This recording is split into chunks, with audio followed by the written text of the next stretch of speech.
Tolerance-based machining in SOLIDWORKS CAM 2019 introduces some powerful new capabilities that dramatically reduce the time required to generate CNC programs for turned parts with close tolerances and surface finish requirements.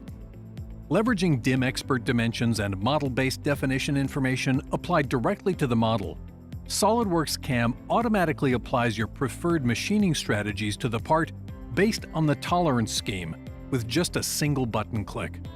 In this example, based on nominal tolerances, the remaining features and operations required to machine the outside profile and groove have been added, both using a rough finish strategy. Next, we'll go ahead and change the tolerances that affect both the groove and the outer profile, changing overall type and values to be undersize. These types of dimension and tolerance scheme modifications can appear small, but often dictate a change in the operations required to machine the part to the correct size, leading to delays on the shop floor.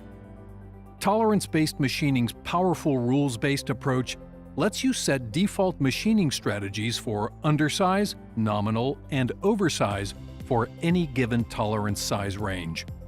Rerunning tolerance-based machining with the new tolerance values results in both the outside profile and groove features switching to the undersize strategy, which in this example will be a roughing operation followed by 2 finishing passes. Next, regenerating the operation plan results in a new set of operations complete with preferred tools, feeds, speeds, and cut depths automatically selected to meet the strategy's requirements. Finally, all that's left to do is calculate the tool paths, and they're ready to be outputted as NC programs. Tolerance-based machining in SOLIDWORKS CAM 2019 streamlines design to manufacture, leveraging the power of model-based definition to automate CNC programming and reduce overall delivery times.